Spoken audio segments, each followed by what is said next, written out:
Frank's Red Hot is the perfect blend of flavor and heat, so you can use an entire bottle to make recipes like buffalo chicken dip or buffalo nachos, or even things that don't start with buffalo. Frank's Red Hot, I put that on everything. Hey, Craig.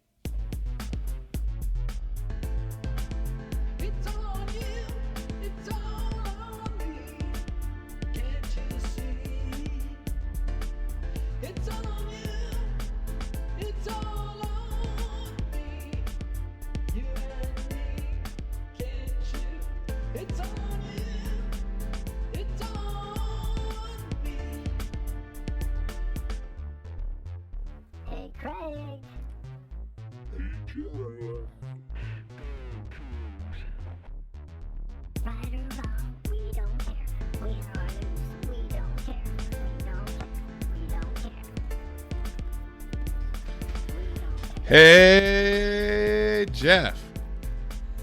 Dude. Holy shit. Dude. We have not talked since Friday. We've done plenty of like messaging back and forth, but we have not talked. And I can hear in your voice how much fun you had at Husky Stadium on Friday. Yeah, I'm still just kind of floating from that, honestly, recording on Sunday night. It's been almost 2 days. And your voice has not yet recovered. Yep, and my Friday night definitely became a Saturday morning, so I extended the celebration for a long time. But yeah, this is Podcast versus Everyone, episode number 149. I'm Craig Powers. With me is Jeff Newser. And the Cougs won the motherfucking Apple Cup. Let's go. Yes, they did. Something we never thought would happen, except that we both actually predicted it on last week's show. Of course we did. But we didn't predict. Well, you kind of predicted a beatdown. You did. We both predicted double digits, but I'm not sure I actually believed that when I predicted it. I just didn't want to be a Debbie Downer. But man, just an absolute whooping, nothing fluky about it, just dominating on both sides of the ball, holding UW to 200 total yards, 454 total yards for the Cougs, just exploiting that young quarterback, the young Heward, who couldn't quite match his uncle's interception output. Although if you do think about it, he did throw one. If you count the two-pointer. He did get 5. Even though it doesn't count in the official stats. He did throw 5 passes to the other team.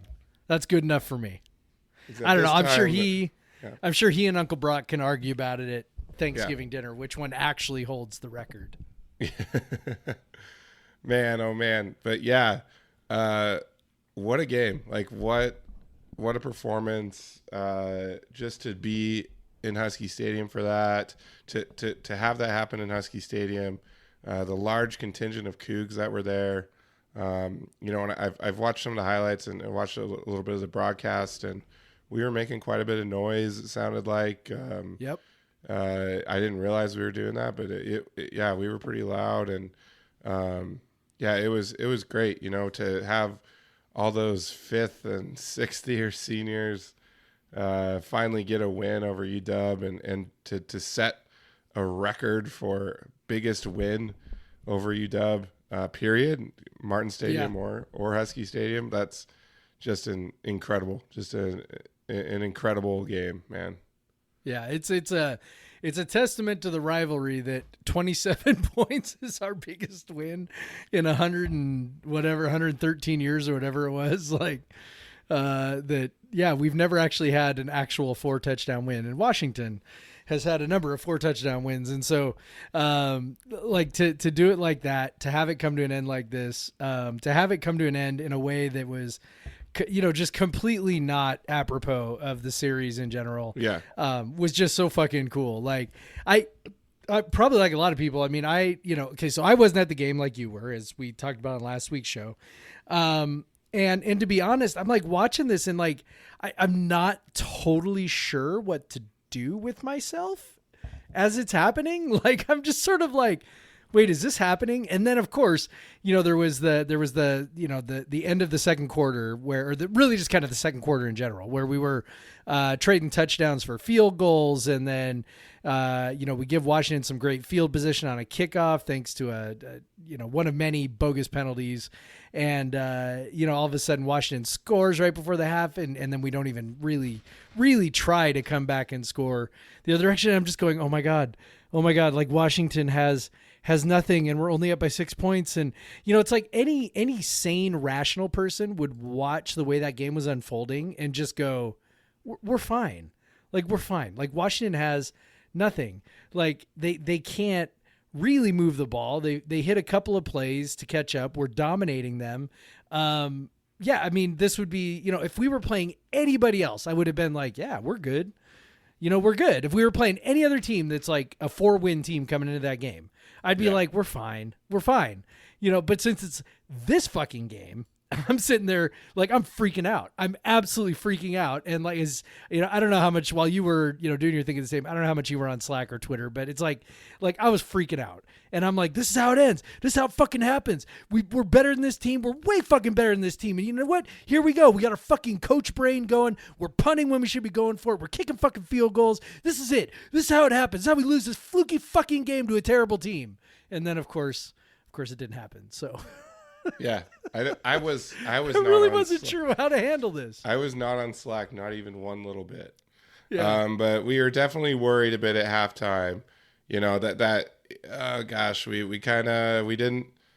didn't capitalize. We should be up by more. All the Husky fans are saying you guys should be up by more, and we're like, we know, but we're not. Yeah, exactly. But the great thing is they came out right at the start of the second quarter, shut UW down 3 and out, then immediately go and score a touchdown just to say, you know what, this is our fucking game. Yep. And they dominated the third quarter, stretch it from 13-7 to 30-7. Effectively ending it there. I got a question, so we can just like roll through these questions as they make sense. So let me find it. It was when did you? Well, okay. So from @Wayward Coug, who props, their name is just GFC, 2 exclamation points. So what was the point in the game where you were like, yeah, we're going to fucking win? I tend to be like, wait, we can still fuck this up until the 2-minute timer. So I think for me, when I truly lost it, the total like exuberance was the pick 6 by Marnie. Yes. But honestly, like once we were up 30-7, we were all kind of we were just celebrating in the stadium. Like people were coming down, my friends that were sitting in other places came down to buy us. The Huskies were leaving, so they were freeing up seats all around us. And if I think about it now, like we were all in a pretty good mood. I look at the pictures, I look at the timestamps on them. Like we were taking pictures, we were hugging, like we were just having a good time at that point. But it really probably, and I'm sure it's the same for you, what didn't really kind of hit until Armani ran that back for a touchdown. Well, that was the point at which you could finally like talk yourself into the game being like statistically over. Yeah. Right? You're like, okay, there's 8 minutes to go. They're down by 4 touchdowns. Like it would take a truly, truly insane series of events for them to even make this uncomfortable, let alone like win the game. Right. So it's just sort of like at that point I'm thinking, okay, 8 minutes, 4 touchdowns. This is safe. I can finally actually smile and relax. I mean, at any point up until then, I could sort of talk myself into, I could talk myself into how it could go sideways, right? Like right before the pick 6 happened, we kick another field goal, right? Like, it's 30 to, it was 30-7. Then all of a sudden it's 30-13, right? Yep. And we're like, okay. And they had a fairly quick drive and a short field again, right? And okay, it's 30-13. Now we're only up 17 points, right? I mean, that's 3 scores with 12 minutes to go. That's not independent of how Washington was actually playing. Like that's like mathematically, that's not crazy, right? And Yeah. then, we have a relatively short drive, like 3 minutes, kick another field goal after Washington tried an onside kick, again, felt like an opportunity squandered. Oh my God, it's only 20 points. It's like that's three touchdowns in 8 minutes. That's not insane. Like, especially if we kind of don't have, if we don't move the ball at all in our next drive, if they score, whatever, right? And then the pick six, and it's like, oh yeah, no, this is it. This is it. I can finally relax. I probably should have relaxed long before that, but that's the nature of this game, man. Stupid shit happens, even when it feels like we're dominating, even when it feels like, we should be running it up. It gets closer than it should be. And it's a frustrating thing, but that's where I finally like relaxed. I imagine it was a bit of a catharsis for the people in the stadium that, everybody was finally on the same page. Okay. Yeah. This is really finally actually. Yeah. Done. Oh yeah. It was just, I've went back and watched the last 8 minutes, but I do not remember a single thing that happened on the field in the last 8 minutes after Armani picked that off and ran it back for a touchdown. Like I don't either. I was just floating around the stadium, just like hugging people, taking pictures, like high-fiving and go Cougs and pointing to the W and saying, let's go, we gotta go, we're gonna go when that hits 0, we're gonna be over there, making sure everyone was on that page. And as you could see, everyone was on that page. But yeah, like I think about it, how you're worried throughout, but I always I remember what you always say about the 97 Apple Cup, when Chris Jackson scores that first touchdown and just runs over a UW defender. I was thinking about Max's first touchdown, where honestly, like where I'm from, I'm in the fourth row. It's kind of hard for you to see beyond the players on the field.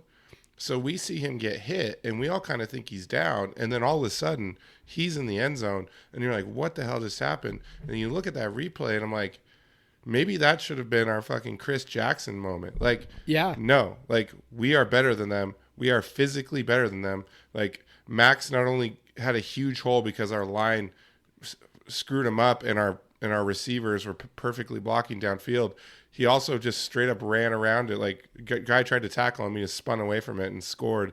Like that's probably when you should have been like, yeah, we're winning. Because obviously in 2019 they got up 7-0 with a Max Borghi touchdown too, but that was like a prodding long drive. But this was after they got to that 3rd and long. And shout out to Donovan Ollie, man. Holy shit. Yeah. Like what a game.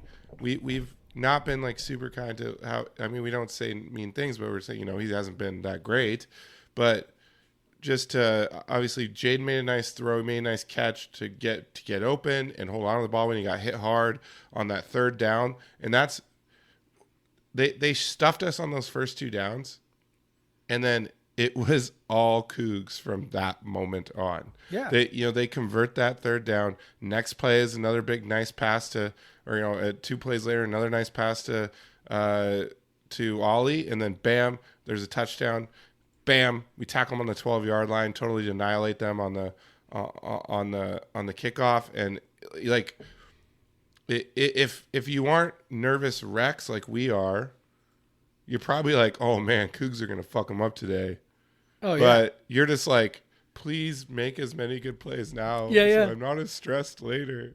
I know. Well, and that first half was like, fuck, it was like, this is how it happens, right? Like, this is it. This is how it happens. This is how a team that's way better blows this game. This is it. It's like we are so fucking traumatized and scarred from this stupid game.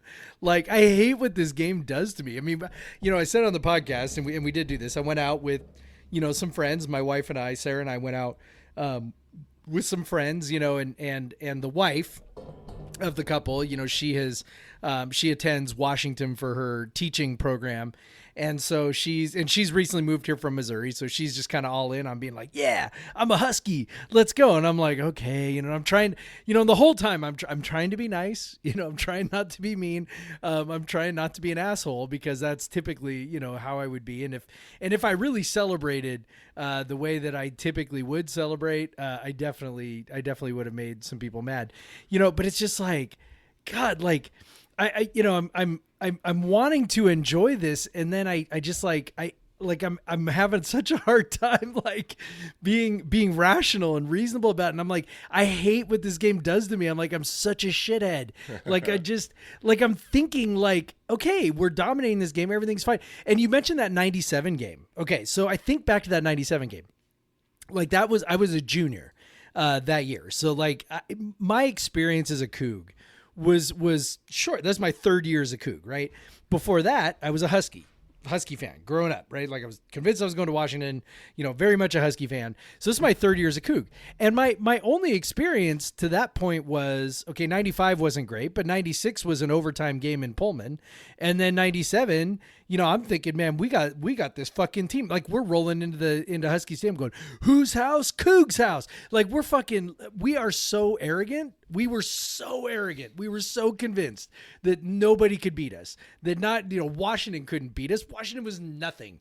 We were going to steamroll them. And we didn't steamroll them, right? Like, I mean, we ended up, winning by a touchdown. It was really kind of a 2-touchdown game, but whatever. It's like, but that arrogance, that belief that like, no, the better team's going to win has been absolutely positively drummed out of me in the last like 25 years. Like I just keep thinking something's going to go wrong. Something's going to go sideways. We and this last decade has been so shitty, and that's the funny thing too. Like up through 2007, it was like, I mean, think about like my first, like 12 years as a Coug. It was basically, I think it was 500 or close to it. Basically between the two teams, right? We had a stretch where we won 3 out of 4. And then all of a sudden, like, it comes this like dark era where we can't fucking win an Apple Cup. And not only that, but being completely uncompetitive. So anyway, like the last decade has kind of broke my brain. And, so I was struggling with how to kind of make sense of it as it was unfolding. And then, like I said, feeling like, the worst thing was going to happen after things didn't quite, totally go our way in the second quarter. Yeah, and there's definitely things, that, you wish maybe we go for it. But that game could have been, 50s, 60s, even if we're just maybe going for it in positions where we definitely could have gotten it, But one thing I got to give them credit for, and, it may be something you lament a little later, but is when we previewed UW, they have an elite pass defense and they have a really shitty run defense. And how many times have we went into this game in that losing streak where we knew that they had an elite pass defense and we still fucking threw that ball over and over and over again to our detriment. But to like this game, hell no. Like, and also, they ran it a bunch. They gave Max Borgia a huge day. Plus Dion McIntosh chipping in big, like a nice day for him as well. But then also, like you and I talked about before the game, we didn't know how Jaden DeLora would react to this. Yep. And he looked like a redshirt senior quarterback making every fucking throw, every good decision, and the best fucking pose ever. Which should not have been penalized. Fuck you, refs. Exactly. Also, hell yeah. So best penalty ever, James. Hell yeah. Yes. Best penalty second ever. Best behind Hugging Butch. Yeah. Yeah. I don't know if that one was better or Hugging Butch was better. Yeah. They were both fantastic. I love to just whoop them and then also get to have these shithead penalties and we don't care. Like, they don't matter. And we're just like, it doesn't matter. It doesn't matter. We're kicking their asses. But Jaden was so impressive because UW was dropping. Incredible. They weren't giving us anything deep. I think I can remember one like 20-yard pass to Jackson. It was mostly short, 15 and less, a lot of out routes, and he has matured so much as a passer. I remember when we were thinking he was just early in the season, he was just a one-read guy, but he's definitely, Petros Papadakis, who is actually, as annoying as his voice is very good at what he does. Yeah. Yes. Commented on that, like how he's going through progressions, and he was not doing that very well at the start of the season. So to see how far he's come along, and really was not rattled by the moment at all. In fact, loved every bit of the moment and wanted to take it. And then fucking with 12 minutes left in the game, went and had a staffer go get a flag from the cheerleaders so he could plan on Like, which is awesome, by the way. If you're some Coug that worries about UW retaliating Oh or my something, God, fuck that. who cares? It's a rivalry. No, who cares? Yes, bring it. Bring the hate. I want them to hate us. I don't want them to it. be like, little brother, we root for you all the time, whatever. Yeah, I mean, Hell don't yeah, and hate don't us. give me this shit like somehow their shit don't stink. Like they absolutely have done stuff like, you know, storm the field at Martin Stadium, like yeah, when they beat a don't let them 2-win Wazoo team in 2010, they stormed the field. Do not let them convince you that somehow they are above this, because they are definitely not. And you know, they've got no leg to stand on when it comes to this kind of stuff. And I love Jaden Delores' swagger. You know, like we talked about, we were worried that he was going to be, you know, too amped up. Really, like the Oregon game, right? Like the Oregon game was the big one where we go, okay, you know, we've got this, everything's in front of us. You win this game, you know, you're essentially in the driver's seat for, you know, for the Pac-12 championship. And as it turned out, right, we ended up beating Arizona and UW. So, you know, we really were right there. And he came out and was just, you know, and that was another game on the road. And he was, you know, he was just, he was way too amped up, right? He was way too amped up. And, you know, in this one, man, he was like dialed in, locked in from the get-go, just in command, so calm, taking what the defense gave him, which, you know, we have struggled so badly with the air raid, you know, against the drop 8 stuff. And you know, I know that people will probably want to read a whole bunch into, you know, air raid versus run and shoot, drop 8, blah, blah, blah, you know, whatever. I would not read more into it other than Washington's defense just isn't as good as it's been. Particularly you know, the defensive line. Yeah, not particularly able to get the defensive pressure, line, right? Not able to get the pressure on the that was quarterback exactly to force it, him. Yeah. Right. They would drop 8, and they had 2 things going for them, right? So number one is they could actually get some pressure with 3 guys, because they had absolute wreckers on their defensive line. Okay, so that's number one, right? Like if you're trying to block Vita Vea, it doesn't matter if you're rushing 3, right? Like that guy's a monster, you know, or Joe Tryon. Like, you know, they had some 2. He's fine. Exactly. They had some very, very, very good defensive linemen that could beat people. Even they could beat 2 people, right? So okay. So you're dealing with that. And then on the back end, you know, when they're running, you know, 5 defensive backs out there and 3 linebackers out there, okay, now you're dealing with defensive backs who are fast and long, and those gaps are just so small, right? And so the gaps are really small. They're mucking things up with 8 guys out in the pattern, and then you've got 3 guys that aren't actually giving you a lot of time to throw the ball. Well, in this one, man, their 3 guys couldn't do shit. Like they couldn't even get near him, really. Well, and even if they do, so he had all day. Yeah, Jaden is so good at avoiding the rush. There was times so when I thought good he at was moving getting sacked, around. and, Yeah, he's so good at just moving around, stepping into a little soft spot in the pocket, you know, and eventually finding a guy like, and he was content to take what they were giving him, which I, you know, again, I thought was incredible in a sense, like just a sign of his maturity. Like, you know, they ran that 3-3 tight thing that Jesse Casino, you know, broke down for a while. The BYU ran a pretty good effect against us. And Jaden just shredded it. Like he just shredded it, and they never went away from it, which is what was, you know, the most bizarre thing is they really never mixed it up. They never really tried to bring a bunch of pressure. You know, Washington was just sort of content to be like, well, you know, this is what we do. And man, you know, Jaden just really picked him apart. And then the other big thing is, man, if you're facing, you know, 3-6 guys, you know, three guys up front, 3 linebackers, or maybe 2 linebackers for 5, you know, whatever it is, you know, you're probably going to be able to get some leverage on running plays. And, you know, we finally made him pay.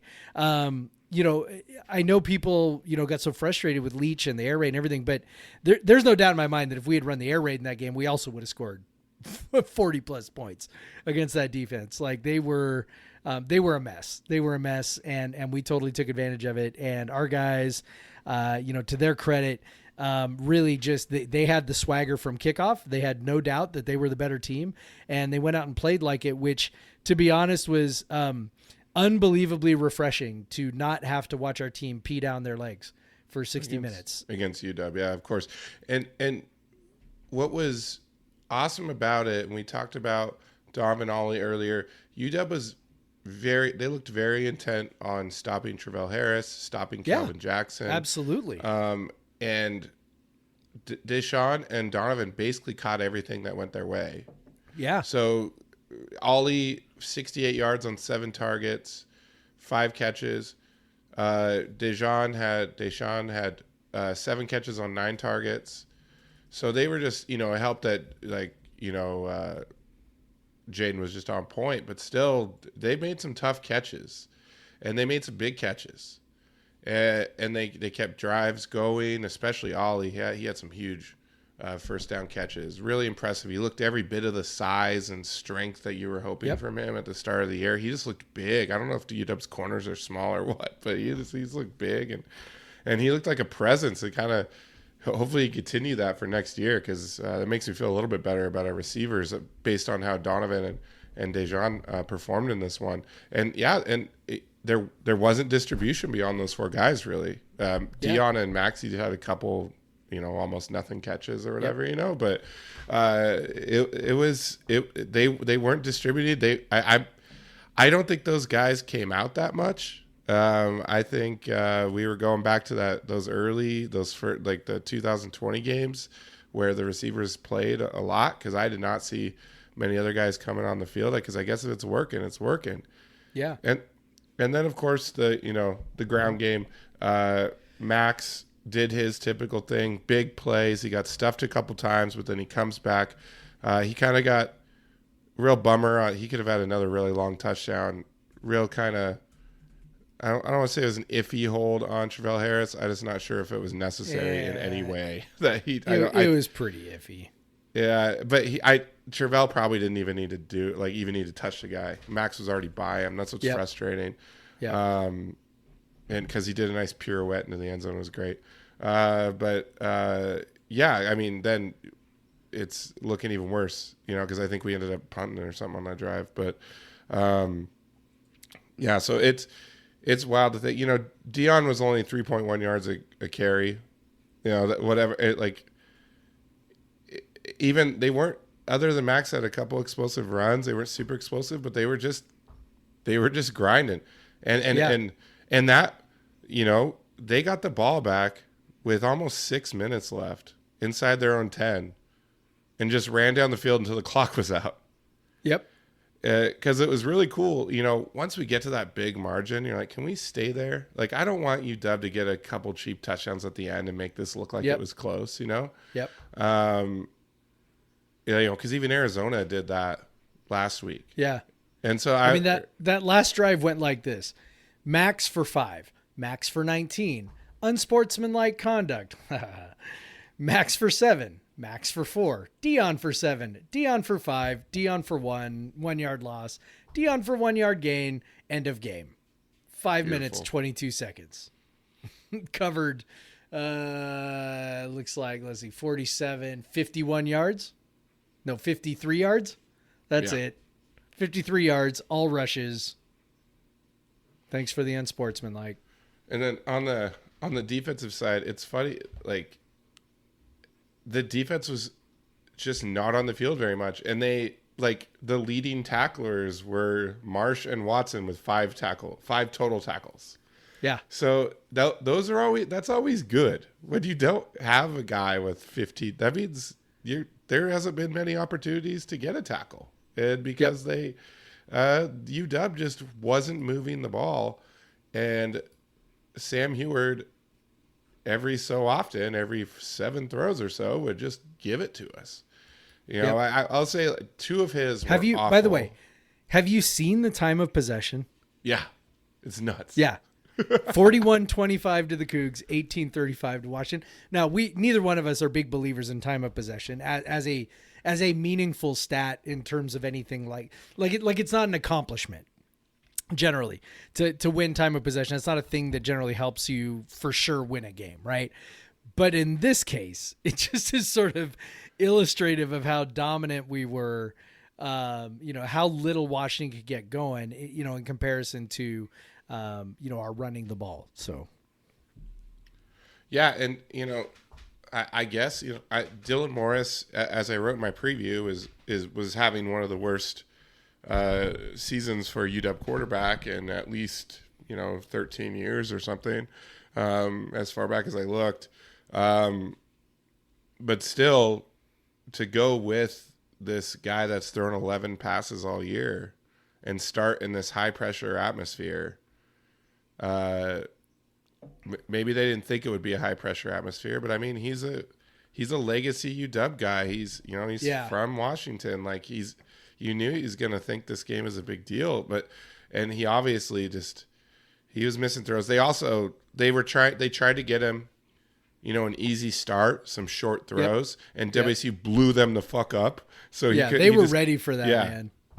We were ready for everything in this game. Oh, it's incredible. Oh my God. That's the part I guess, and we'll talk about Dickert getting the job, in a minute. But it's like I cannot heap enough praise on the coaching staff for this game. Number one, you mentioned Donovan Ollie and Dejon Stribling, right?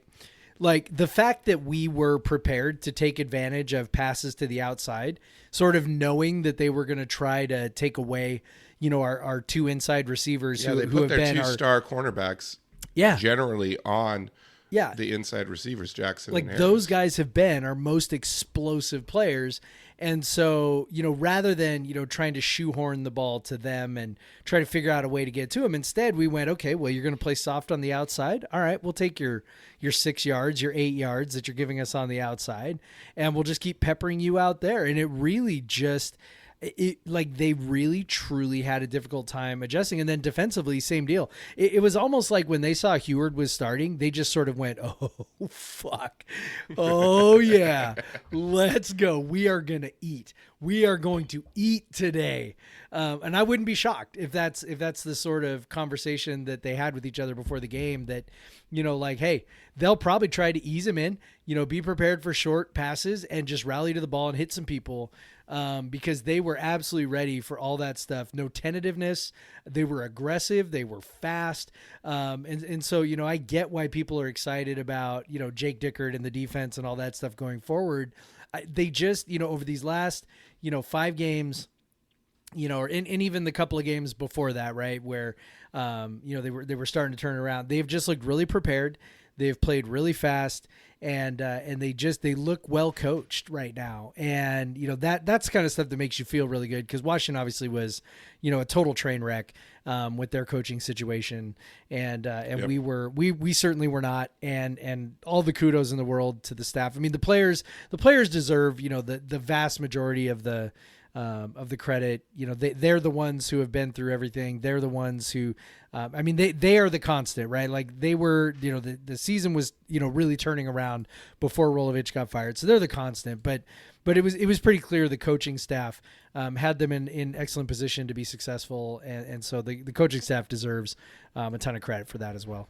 And it's just wild to, like you say, you think about these last 7 Apple Cups before this, even if you go back to since 2008, when UW stopped being objectively terrible, and we just started losing a lot in this game, it just especially in the last 7 years, you just haven't seen them be the better prepared team in any way. No, they've been so tentative. Yeah, so tentative. And I'm not into being an armchair psychologist, but it's real hard not to be an armchair psychologist. And almost kind of, it's part of the deal with Leach, but almost stubborn to the point of no, this is what we do. It doesn't matter if they play the exact perfect thing to stop it. We're still going to do it. Yep. And we do what we do. Yeah, we do what we do, and then it just didn't work. And the defenses would have some of their worst days against UW, against, some UW offenses that were nothing special, So it was good to see them play a bad UW offense who was then playing an even worse quarterback. Maybe Sam Heward will, kill us someday, but he was not ready for that. He was not ready to play this team. He was clearly his first interception, the smallest amount of pressure. Like he wasn't even close to being sacked. And he freaked out and threw this back foot throw that Armani Marsh picked off. And then the second one, bad throw, gets a little unlucky because Langford makes a great catch. The third one, right to Justice Rogers. We finally get to see Justice run. Nice 60-yard return, man. I'm turning to my friends and I'm like, no, I swear to God, I cannot tell you how many of those he's dropped in the last like 4 years. He never catches those. So anyway, it was such a cool thing to see. And he was so excited. Jack, our guy, Jack Ellis, got a great photo of him doing dubs down after that interception, which was fantastic. Oh, it was a good day for dubs down. Lots of dubs Yes, down. it was. Lots of dubs down. Maybe some double birds I was flipping as well. I have seen that picture. At the general populace. Just in their general purple populace. Shout out to my buddy Corey, who was just taking pictures of me. Because geez. Corey's got a second career in photography, man. I know, right? Because I am just you're also very photogenic with your with your gestures. Gestures express. Well, apparently, that photographer from the News Tribune caught me as well. So. Yes. To go right along with the photo from 15 years ago or whatever. Where you're at the basketball game. Yeah, good call on that one, Brian Floyd. I woke up to that. Good morning, Craig Powers. That was fantastic. I love that. Was funny. But so we're celebrating. It was so fun to be in there. So many Cougs. We had as you could see on TV, a huge contingent behind. Yeah, we said fuck your section up in the 300 section. Yeah, and we just made our own section right behind our bench. Tons of WSU fans. We were having to coordinate that's another Cougar first downs.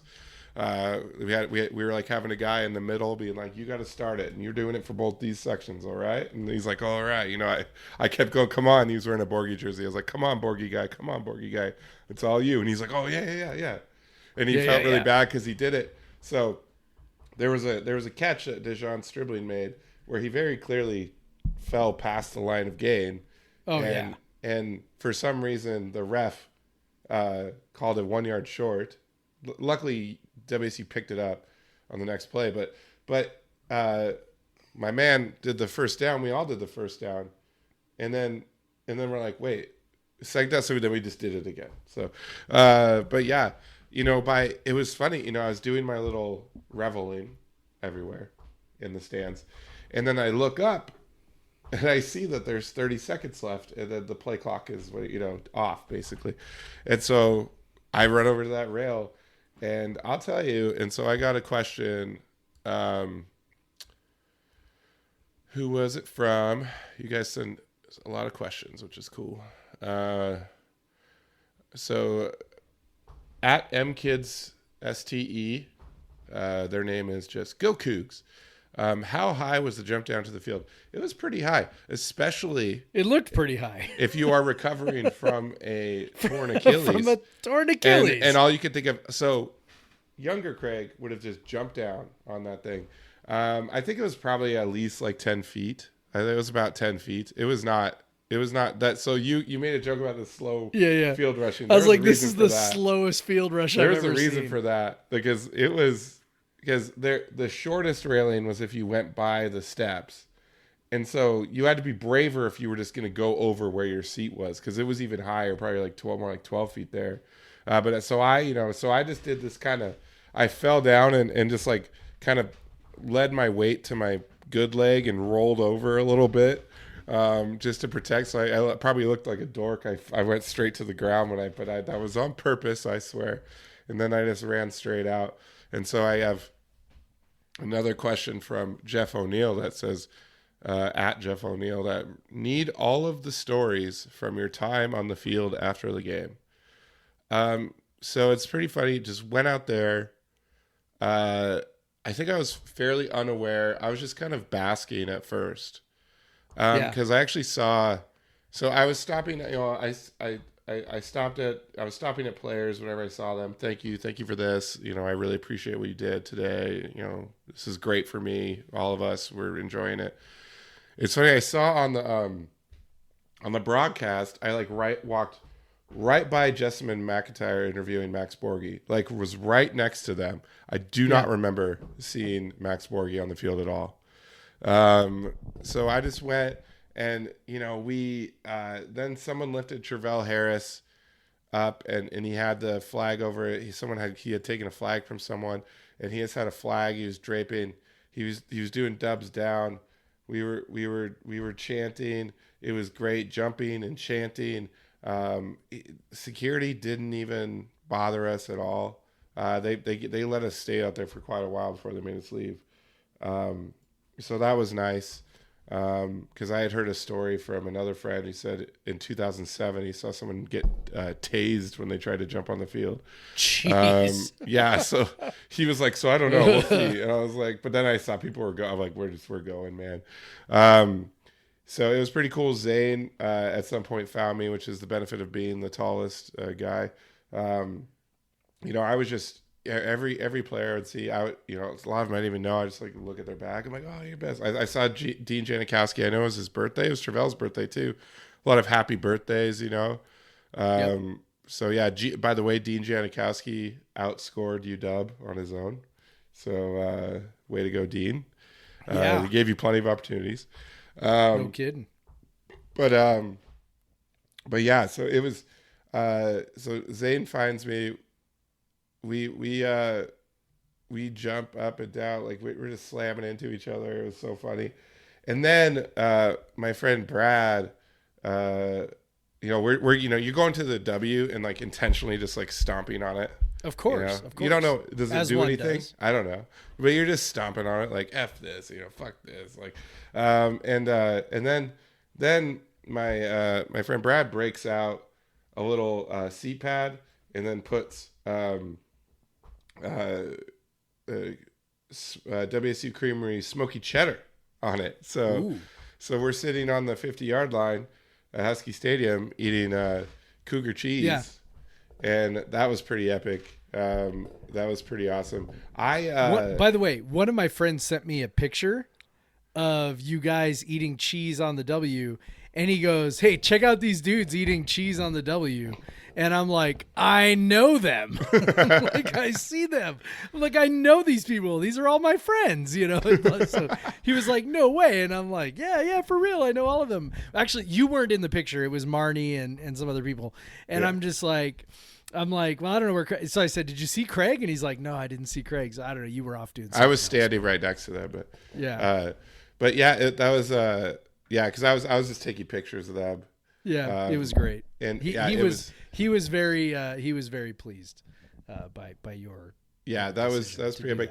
I didn't the crowd was so big, like literally you watch on TV. I've watched it on TV, and there's like just factions of things. I was mostly by Travell, and there wasn't that much space between me and where Jaden did the flag planting, but I didn't even know that happened. Yeah. Like I saw it after the game. I'm like, when the hell did that happen? That's it was awesome. Like it was in the middle of so many people. Like that probably was part of it. Unless you were kind of right there. It was tough to see. So yeah. So I just remember mostly just chanting, singing, dancing, eating cheese, drinking beer because they still, you still had our beers. Yeah. So that's nice. How about that? Yeah. Get on that, WSU. Come on. Yeah, let's make this happen. But it was just it was awesome. It was much more of a kind of positive experience than when I rushed the field in 2005, which when we did that, the UW players took great offense. Yes, and like. I got shoved over by like an offensive lineman on top of like a bunch of people. Like it was like a much bigger like fight. I think that picture of the UW fan and the WSU fan like fighting over the flag is from that game. But this was just like all Cougs. So even the Husky fans that were obviously down there with their friends, they're okay, fine. Well, if you're going down, I'm going to go down. Like, why would you not? I'm going to see this party. It was just like a party, and it was so fun, like it, and just to like look around it you kind of wish the game wasn't like it's not as good when the game is a blowout, I think, because there was no one in the stands at that point. Like it was fun. Like I remember 2005 there was still like so many UW fans just stared at the field and he was like, fuck you, like but this time it was just all us, so like it was kind of funny because it was just like a Coug thing, and like UW fans get mad about it, whatever. you guys rushed our field before many times. I've seen it happen many times. Personally, I've been at games when you've done it. Like, don't get your asses kicked. Yeah, don't get your asses kicked. You know, it's a rivalry. What are you going to do? I mean, there was at least 10,000 of us there. You know, I'd probably more. Yep. And we were all on the field. Yeah, it was just very cool. I loved how much the players seemed to kind of enjoy it, and it was nice to be able to, you know, see some of them, call them out, and just give them that immediate feedback. Like, you just made my day, man. Like, you made my year. So that was cool. But yeah, like, good job, Brad and everyone with the cheese. That was excellent. To eat Cougar cheese. That's legendary. That will be talked about forever. That'll be talked about by people we don't even know. I think so. Forever. Because I saw some random person that I don't know post about it on a Die Hard Cougs. So I was like, hey, I could see my legs in the picture because I was standing up. The part that made my buddy laugh was that he was like, okay, the level of planning and preparation required here. You know, it was like, okay, you know what we're going to do when this game is over and we win? We're going to go out, we're going to sit on the W, and we're going to eat cheese. Like, I'm like, you know, I'm like, well, that's that. There was some planning involved there. Well, yeah. And Brad's the one that got our group, all the tickets. Like, you know, and so he picked those seats that were only like 4 rows back. And I said, oh, you know, if we win, that's perfect for going down on W. He's like, oh yeah, that was part of the plan. And that was what's kind of weird about it. Like, as we got closer to the game, like, I felt like we were going to win, which I haven't felt like that in Apple Cups in a long time. And I mean, listen, when we did our predictions, I just sort of spur of the moment was like, yeah, we're going to fucking win. And I was like, I almost surprised myself with how confident I was that we were going to win. And I was like, okay, well, I guess I'm in for this, you know? I know, and it just comes back to these guys are so resilient. They just have just a confidence about them that they've overcome whatever. Who cares? UW, they don't scare us.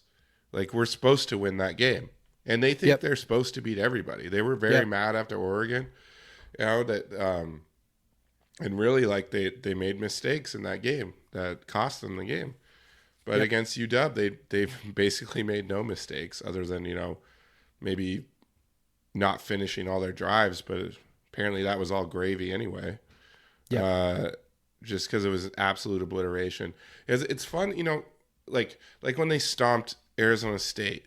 By the end of the game, Arizona State had, like, gotten a bunch of yardage, and, like, the yardage looks even, all that stuff. But UW just at no point. No. Like, they had a couple drives, but like you said, they were both short fields, but at no point did they look like they were going to seize control back at all. Because we answered their scores with, you know, obviously we didn't answer the first one, but they got the ball back, we stopped them, and then we scored. And so it was you know, we didn't try. I guess there wasn't enough time to try and score, and it's like, I don't know. We didn't do a good job managing that time on that final drive, or whatever. You know, to end up with that long field goal, we definitely could have gotten more out of that. That whole thing was a clusterfuck. You know what the best is? Who gives a fuck? We didn't need it. Like, we just didn't matter out of them anyway. Like, if we came down and we lost by 3 points or whatever, we'd be so pissed about that drive. But guess what? We don't have to be pissed about that drive. Everything is good. Everything is awesome. Yep. We beat UW by 27 points at Husky Stadium. That was so awesome. Yeah. And yeah, Washington they only ran the ball 11 times for a total. Now, sorry, let me rephrase that.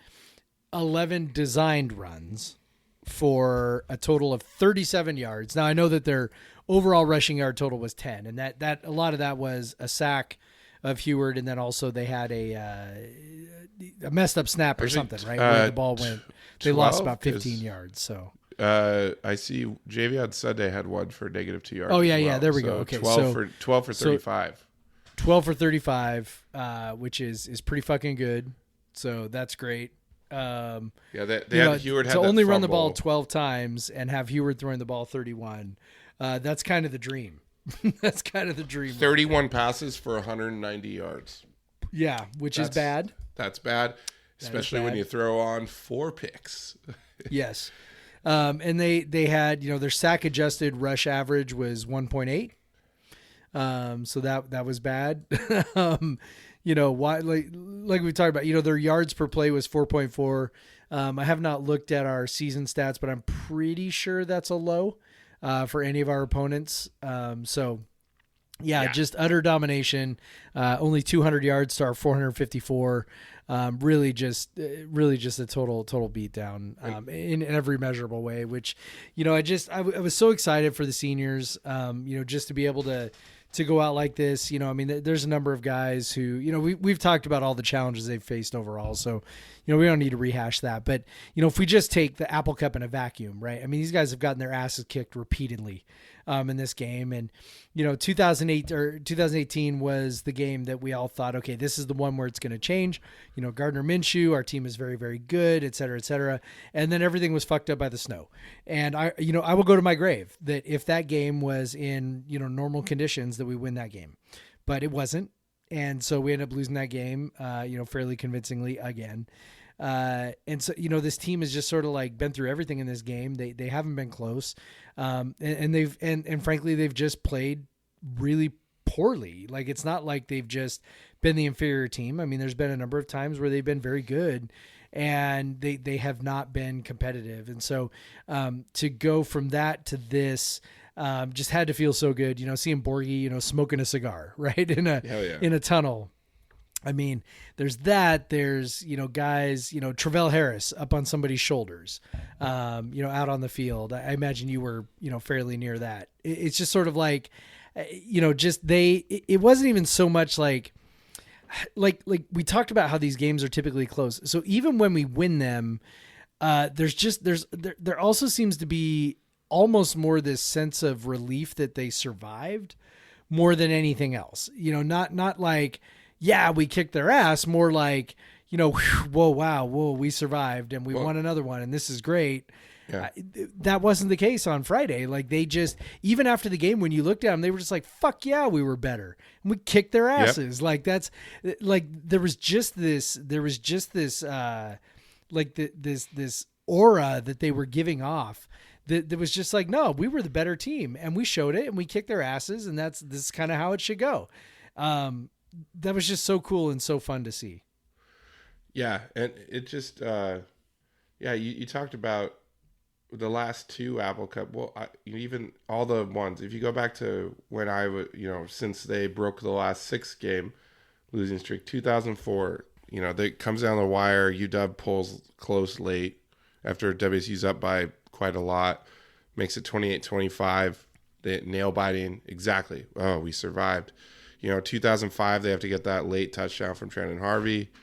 2007, late touchdown from Brandon Gibson. 2008, that miracle of a throw to Jared Carstetter. 2012, UW, they have to come back from 18, and then UW has to miss a very makeable field goal at the end of regulation.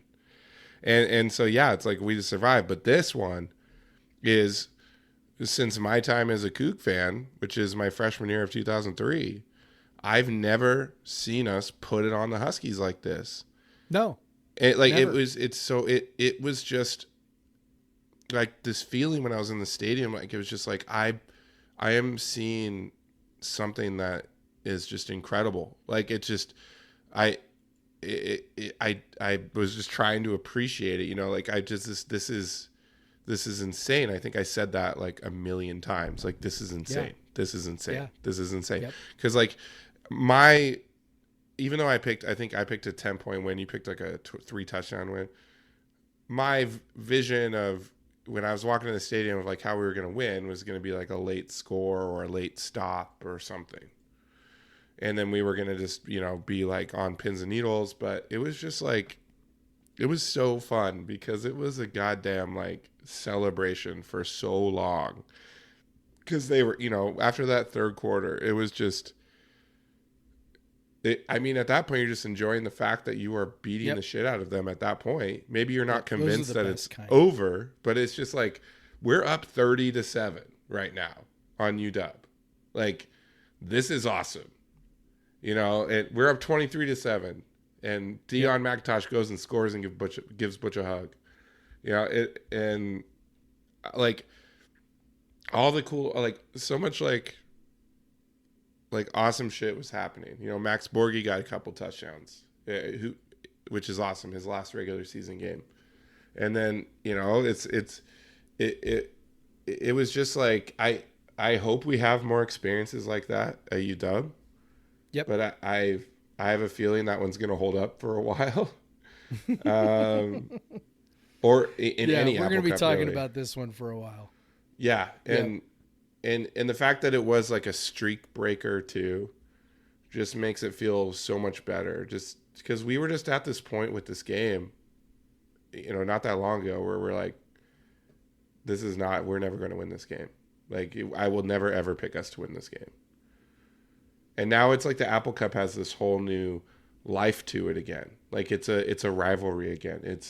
It can be something that is fun again, instead of just something where you have to endure the Cougs getting their ass kicked and then endure your local Husky friends talking shit.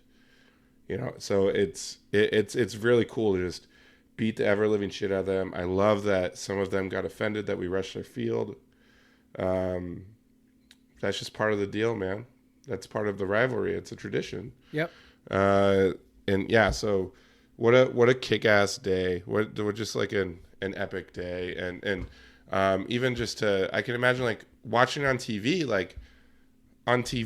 at the game, I didn't know that Deion McIntosh hugged Butch, and I didn't know that Jaden Delora posed. And so even if you're watching on TV, you're seeing us just being like the badasses, like doing all the fun stuff. We're just, you know, jumping around and then I'll say, you know, like I look at Twitter and someone's like, you got a penalty for hugging, and I was like, what does that mean? Yeah. You know? Yeah. But, the pose was amazing. The pose was so good. Also, why is that a penalty? I think probably because he used the ball as a prop. I think that's the situation, right? He put the ball under his head like a pillow. I think that was what got it. But still, it's hilarious. Like, it's just absolutely. It was hilarious. worth it.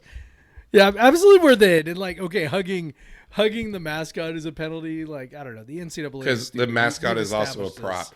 You know, I know we've established this many times over how stupid these rules are, and how really just sort of like. Yeah, we could go down a long road about who they're really targeted at, so I'll just leave it at that. But it's fairly silly, and it's pretty hilarious, and I think the best part is exactly what you said, which is they did it, and we also went, that's funny because we were kicking their because it truly didn't fucking matter.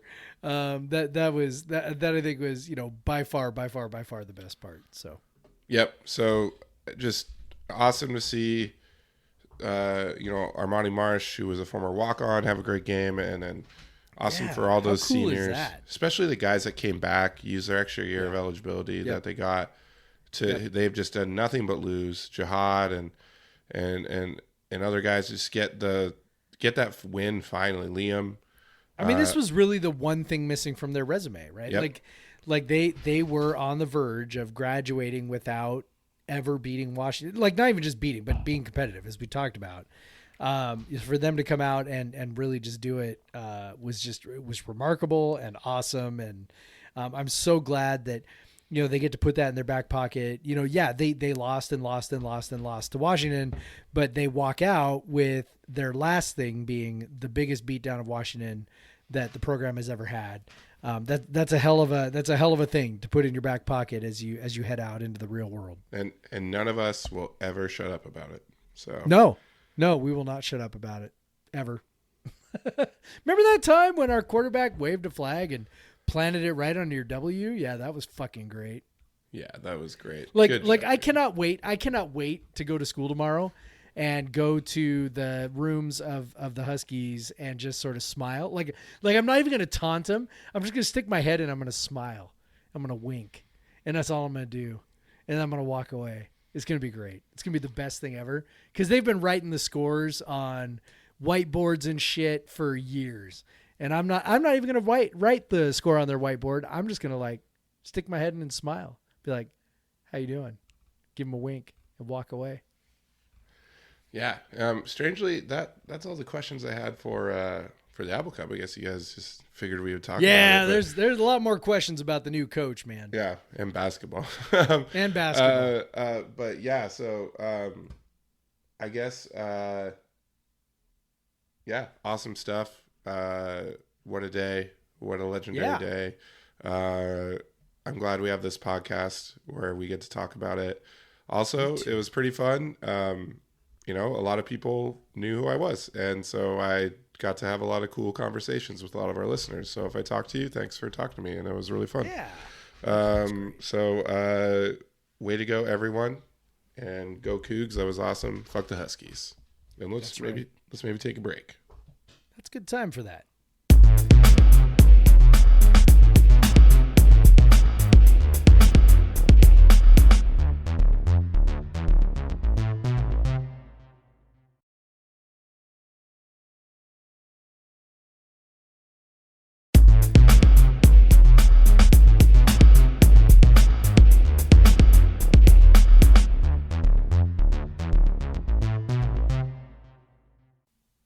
And we're back. Oh, man, Jeff. I'll tell you, one of the things I was really looking forward to is like having a good beer to celebrate the win. Obviously I had my 2012 Fremont B-Bomb, which I got to drink. But also, we just kind of went to these couple bars, this like bar in Eastlake where we were parked. But I think it would have been really cool to go to like a Coug bar.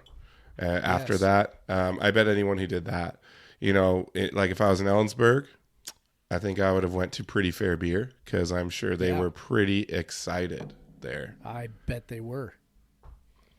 Yeah. So, and obviously they have great beer there. Maybe we'll get a stop there when we head over for the basketball game. I don't know. Ooh, I like that idea. That might be an option. You can take the whole fam with you, of course, as I'm riding. Yes. I'm riding in the big what is that? A big Tahoe or something? Yes, it's a Tahoe. Yeah. Yep. Yeah. So riding with you guys. Maybe we'll stop at Pretty Fair Beer, get some food. So I'm looking forward to that. Especially if we could see Tyler. Maybe give him a nice big high five about that Apple Cup. Yeah. That would be awesome. And honestly, I want to go back there. They have such good beer.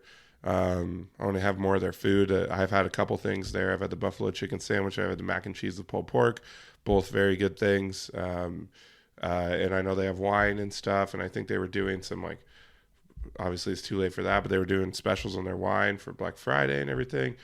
So I'd watch out for that. But they have a lot of good wines there, a lot of good beer. Obviously, I like to take away beer from there. They have a good cooler full of beer, and then of course, all I think about is they're owned by Cougs. So what a great place that would have been to be at for the Apple Cup if you couldn't make it over to Seattle. If you live in Central Washington and you needed a place to watch it, but it would have been amazing. And now you can do that for the basketball games, like the USC game on Saturday. So. Pretty Fair Beer. We've said it over and over again. Great spot, owned by Cougs, proudly run by Cougs. Great spot for craft beer and food in downtown Ellensburg. Check them out, Pretty Fair Beer. Yeah. Well, Jeff, what is your Pretty Fair beer of the day? Yeah, well, as I mentioned, I watched the game with some friends. We went up to Flat Stick Pub in South Lake Union. Nice. Which is the first time I've been to that one. Well, if you would have stayed long enough, you would have seen some of our friends like Brad and them went down there after. Oh shit! You would have stayed, yeah. That would have been great.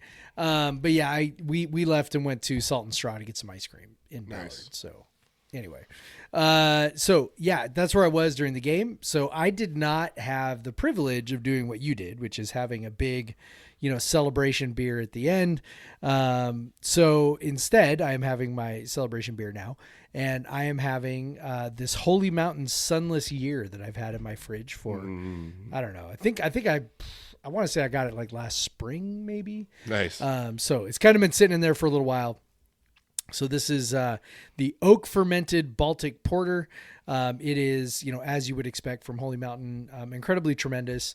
I'm very much enjoying celebrating with this beer, which I was kind of letting age, and I was planning on letting it age just a bit longer. But I thought, yeah, this is the right one, man. Our sunless years of winning the Apple Cup are over, and so that seemed like an excellent thematic choice for tonight. Yeah, Baltic Porter, one of my favorite styles. Basically, just like a big black lager, just a big high ABV black lager. Delicious stuff. I love Sunless here as well. I think I have a couple of those downstairs. It's fantastic. It's a great beer. I am having the arch nemesis of Holy Mountain from Floodland Brewing. Ooh. Beer fight. Beheld and Betide. So just a quick backstory there. The brewer, the owner brewer at Floodland, started at Holy Mountain. Not really sure why. They had some disagreements. He left, started his own thing, this Floodland Brewing. So that's why I said the arch nemesis thing. So this is Beheld and Betide, because we beheld something. Betide's a weird word. I think it's usually used in the phrase "woe betide." So we betided some woe on UW. I'll tell you that much. But this is a single wort wheat saison. That means they didn't. He does a lot of blending, so he didn't blend two different things. This was one brew. So wheat saison brew with dandelion flowers and fermented in oak. So it's very good. It was created from well-aged mixed culture saison brewed with raw wheat, malted barley, and hop and dandelion flowers in spring of 2020. Very good. Just a nice balanced, delicious saison. Good funkiness. Definitely has a kind of the trademark kind of Floodland funk. I'm really enjoying it. Taking down the whole 750. And the beauty of Floodland is that their stuff is not too highly acidic, like a lot of kind of sour beers. And so I don't even have the Tums over here, and I'm taking down this whole 750 myself. So Floodland Brewing. I also have, if we're still talking, a beer called Yacht Party from Charlestown Fermentory, which I thought was pretty fitting.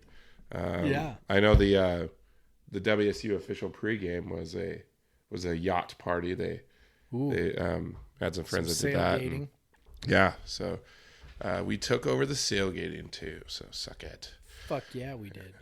All right, but good beers for a great win that we've been waiting for our entire Coug lives.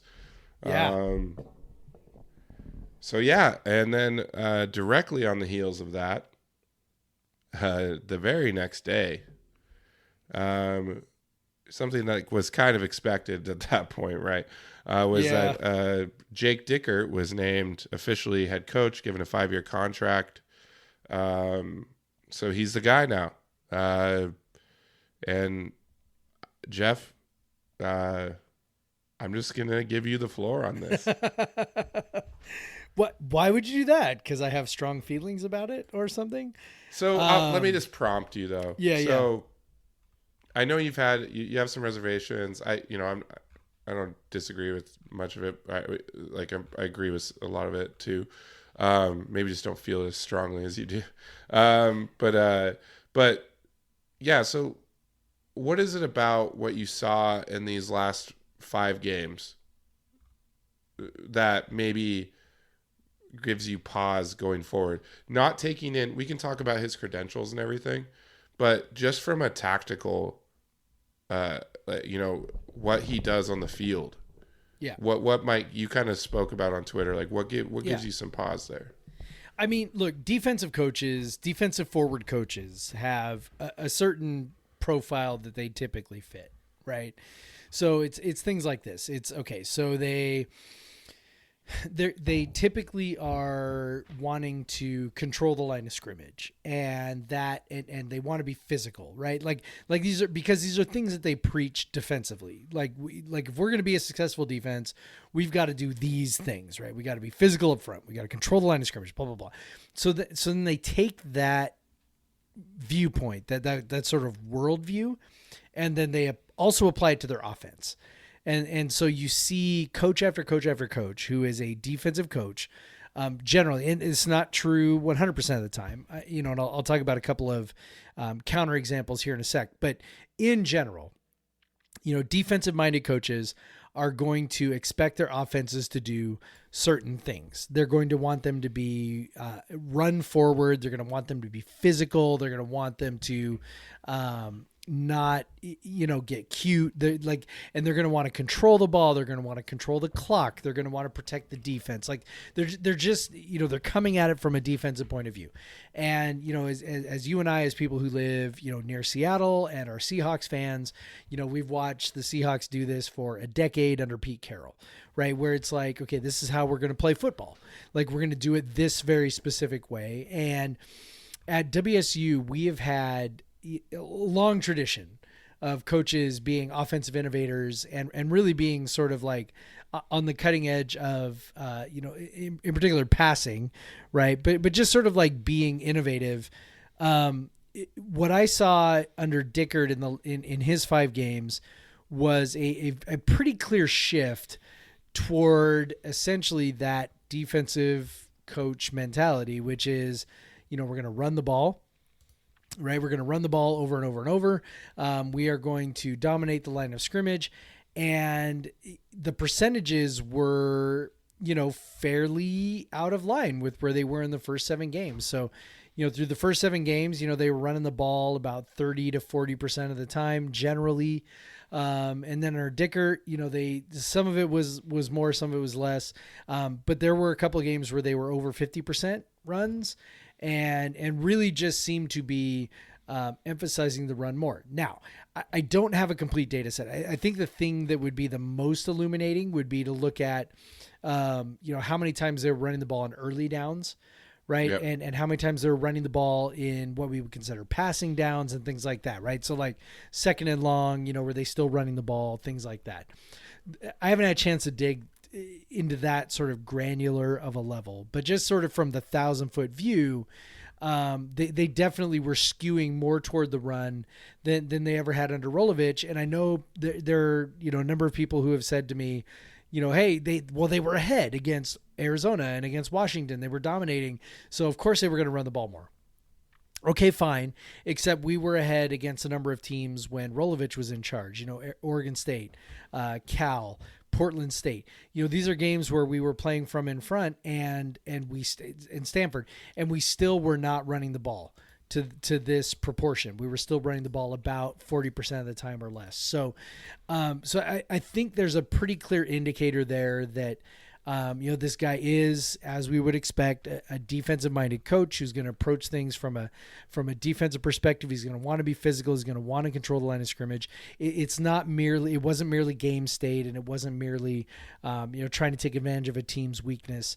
That is a thing that he is going to emphasize. And that is a thing that I'm really skeptical of from a WSU perspective, that we can, essentially recruit the kinds of players that are needed to run that kind of a system. And I'm not even talking like system specifics. I'm just talking like philosophically to recruit guys to be able to carry out that kind of philosophy.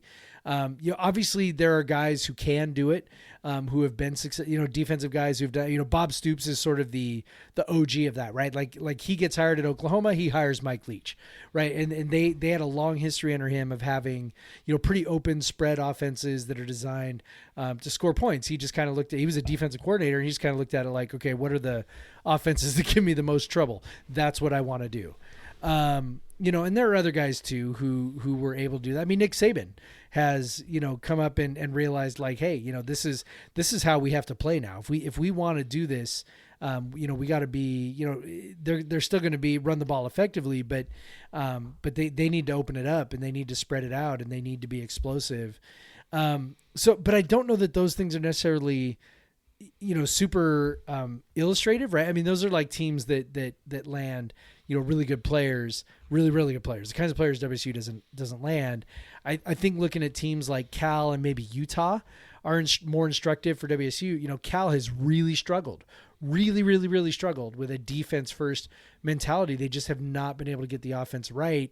And I worry that WSU will kind of be like that if this is really where Dickert wants to go, because he really did flip the offense in terms of what it was emphasizing, run versus pass, midstream, right? Same offensive coordinator. I mean, it's a different guy calling the plays from Stutzman, whatever, but the same offense and the same offensive personnel, and WSU flipped it, right? And that really truly only comes from the coach. So there's that. You could look at Utah. Utah's obviously had some success playing in that way, right? Under Whittingham. But I think Utah is maybe not as comparable just because they are able to get guys who can play in that kind of a philosophy that I'm not sure we're going to be able to get.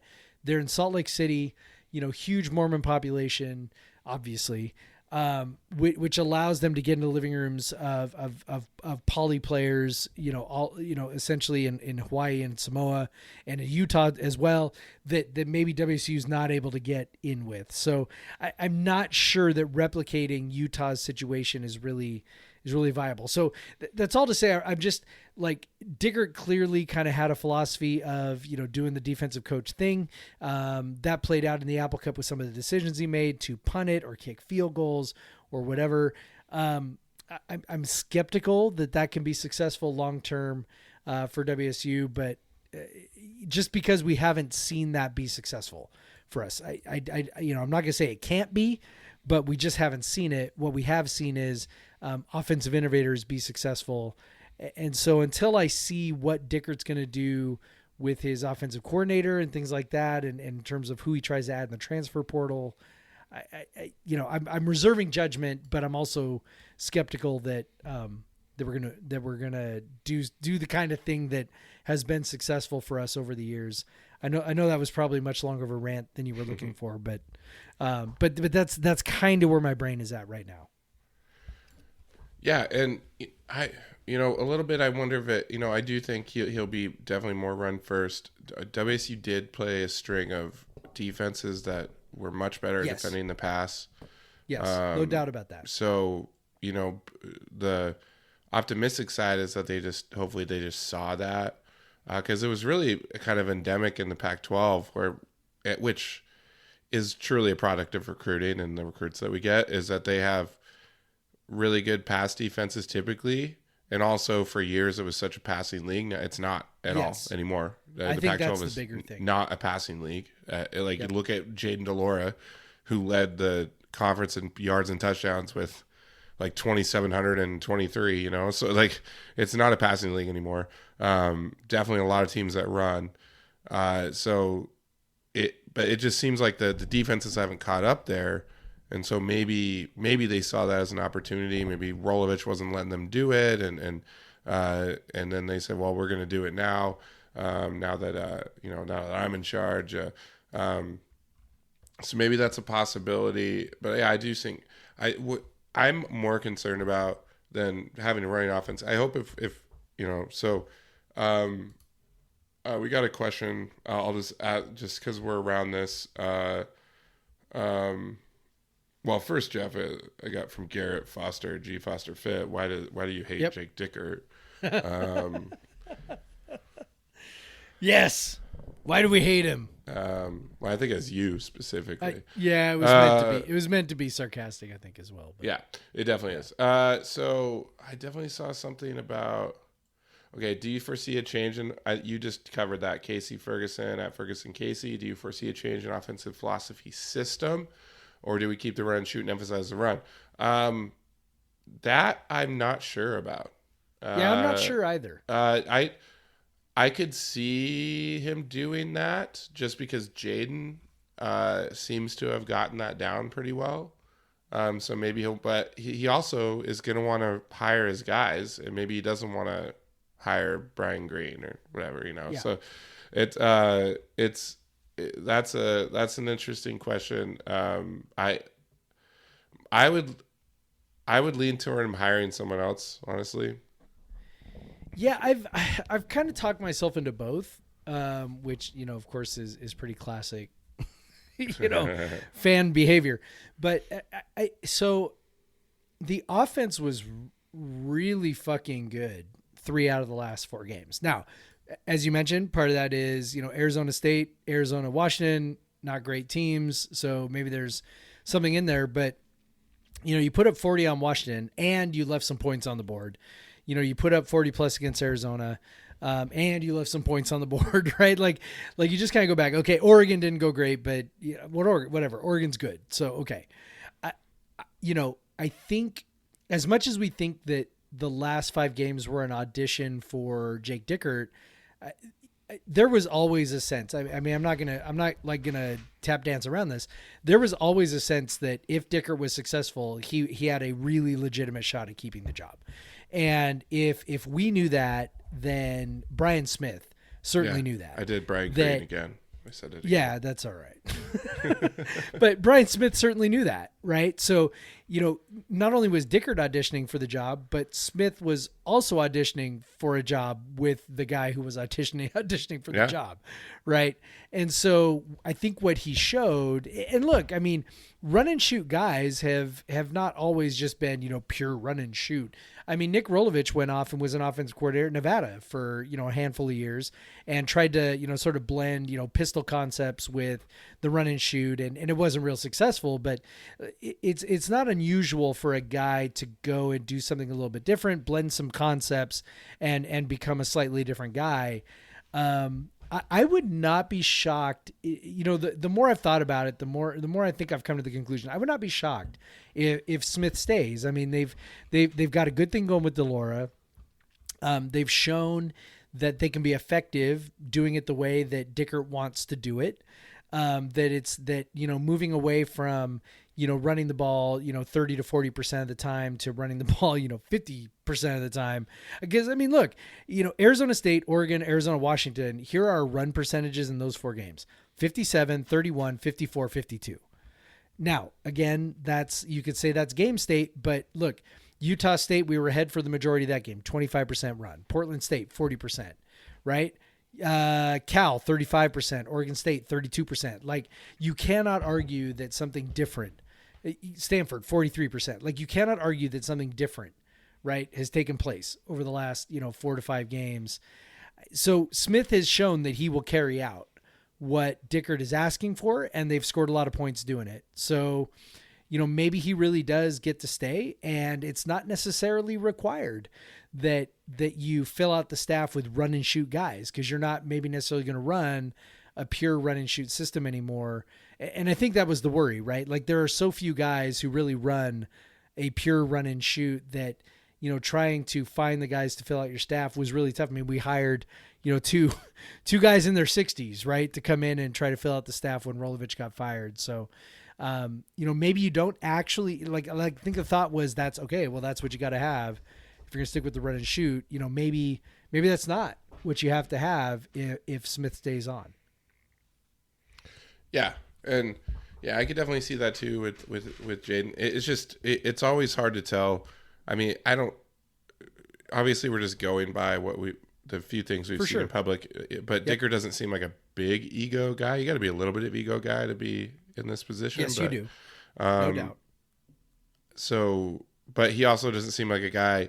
He just hasn't.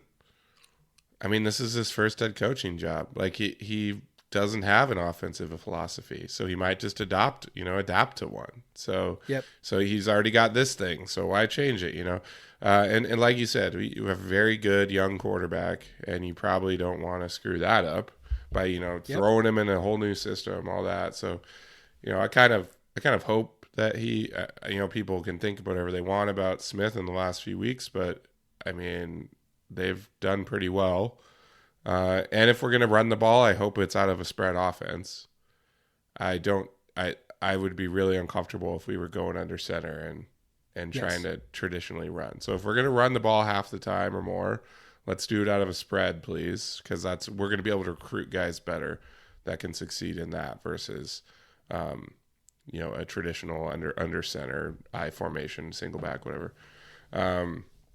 So yeah, it's, so I probably lean that I want to do that.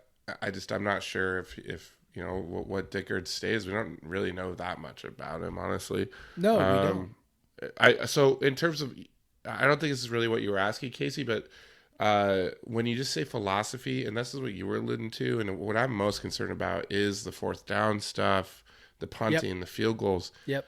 WSU is a program on the margins at all times. They're either on the margin of being very good, or they're on the margin of being very bad, or on the margin of bowl game, whatever.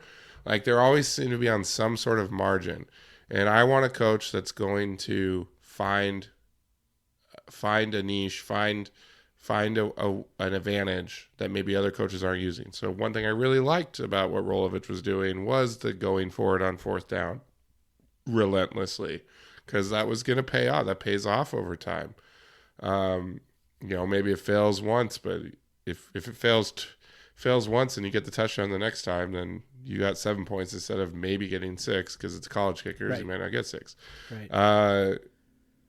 And so that worries me. Like, I want a coach that's going to go for it on 4th and 3 from the 23, or 4th and 5 from the 45. Like, I want a coach that's not going to punt from there.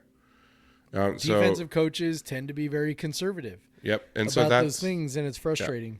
Yep. So one thing that maybe Dickert he's got his first head coaching job, and he goes and studies and does a lot of things and wants to make sure he does well and finds some new things. He's still very young, and he doesn't have an offensive philosophy really. He's just kind of going by so maybe he learns a few things in the offseason. I don't know, whatever. But that concerns me, because even like the average coach these days understands the value of going for it sometimes. And, going for it on the around midfield, going for it on fringe field goal territory, 40 plus, whatever. Yep. 40 plus yard field goal. So or going for it inside the 5, things like that. Yep. So that's a bigger thing. That worries me more than us going to like a 55% running, which could suck. But if they do it out of a spread, I think we can get the guys to run it. Maybe not right. We're not running it as well as Oregon, but maybe we run it well. I just feel like it's all related, right? Like these things are not independent of each other, right? The decision to run the ball 50% of the time, the decision to not, to kick field goals, the decision to Chip Kelly runs the ball. These things are all related. Chip Kelly runs the ball 50+% of the time, and he goes for it all the time. He doesn't kick field goals, But Chip Kelly's a fundamentally offensive guy. Yeah, of course. But I'm just saying, just because you're running the ball doesn't mean you're gonna be like that. But we do know Cristobal he is definitely not as aggressive as Kelly was at Oregon. And they're obviously still running the ball a ton there. That's just kind of their identity. Yep. Which you could talk about our program identity, I think is about to change quite a bit now. So there's definitely some things philosophy wise, tactics wise, that worry me a bit. I think they even played out against UW a bit. I think we probably could have stomped them even more. Maybe he's just afraid of giving them a little thing, but honestly, I'm glad that Dean made 4 of 5, but did you feel good about any of those? No, I mean there was no evidence to suggest that on 4th and 3, 4th and 4, 4th and 5, that Washington could stop us, right? And that's the part that sort of bugged me. And I'm like, oh well. And people say things like, well, your defense is playing so well, and I'm like, well, fucking fine. If our defense is playing so well, then let's go for why more are you worried points. Why are you worried about giving them the ball at the 50-yard line then? like if our defense is so great, then our defense won't have a problem defending a 50-yard field. I think a lot of this just comes down to, some of it I think is just, good practice. Like you're talking about coaches understanding when to go for it and when not to, and that sort of conventional wisdom is being turned on its head. So I think there's certainly a part of that in wondering if, some of this may be, some inexperience, right? I mean, we saw inexperience on that last drive in the first half. Like, that was a fucking train wreck. Yeah. Like, like running the ball and then just letting, 30 seconds run off the clock without calling a timeout. Just total. Yeah, it's almost like they were afraid to give the ball back. Totally. So total mess. I'm sure he will get better at that. He seems like a smart dude. He seems like a thoughtful, curious guy. So if I'm trying to be, as charitable as possible, I think maybe he'll figure that out. But, some of the other stuff, it's just kind of like, are you, I don't know, like what, are you going to coach scared? Like, that's kind of how some of it seemed. Now, maybe that was unfair, but that's how it seemed. And, maybe some of this also is just bias. Like I will fully admit I have a bias toward passing forward offenses. I loved running the air raid, and I know that wasn't the case for everyone, right? Like we had plenty of fans that were like, I don't know, like there was a guy that I was talking with on Twitter about the whole, run pass philosophy, and and he sent back a tweet at one point that said, basically, oh man, this is what we were begging for years under Leach, is to run the ball a whole bunch when blah, blah, blah. And I'm like, maybe you were, I wasn't. I'm like, no. Yeah, let's throw the fucking ball. Like I don't even care, 3rd and 5 late in the game with a tenuous lead. Yeah, throw it. That's what we do. I don't have a problem with that. I know a lot of people did. So I understand that some of this is just personal preference, personal bias, as to what kind of football we each want to see, and that there are people who want to see, football from 20 to 25 years ago. And then there's people like me who want to see, the football of today, where we are, being passing forward and spread and, maybe taking advantage of the kinds of guys we can get to Pullman. Again, there's no reason why essentially that Dickert can't, whatever it is that we are assuming about him in terms of running and philosophy and things like that. And some of that, by the way, has to do with the tree that he comes from, right? I mean, he's a Craig Bowl disciple. So, okay, well, Craig Bowl is, he runs a very, particular, defensive minded, ball control, physical type style at Wyoming. So we try to put all these pieces together, but, there's nothing that says it can't be successful. It's just that it hasn't, right? Like, when we've been successful, we have been offense forward. We have been innovative. We have done things offensively that other schools maybe have been reluctant to try. And that is just sort of, I think, part of who we are as Cougs. And so maybe, again, maybe Dickert can do something different and be successful, but man, we just haven't seen it. And that scares me. Yeah, and so that ties in with the question, Little David at Jedi Ghostbear 82. Are y'all ready for the power run and shoot? I think you just got your answer. Yeah. So if it looks like it has over the last 4 games, then probably. Yeah. Do we have Max Borghi next year too? Or yeah. No? Yeah. I mean, Nakia Watson, is he Max Borghi, Deion McIntosh? Is he, maybe is, are we, we're getting Renard Bell back. Is, him plus Joey Hobart, is that a winning combo on the inside? Like, a lot of questions. So, speaking of a lot of questions, Brittany Punchbowl Turd at Let's Get Brit. A lot of questions in here from her. Yes. First of all, why didn't you find me and say hi? Well, because I didn't know you were there. But you said sarcasm. I know. What's I figured wrong out with that. You, but WSU, the best team in Washington State or the world? I'll just go with world. Washington State. We'll go the world because we won the Apple Cup. Dickert checks all the boxes except recruiting, which is huge and unknown.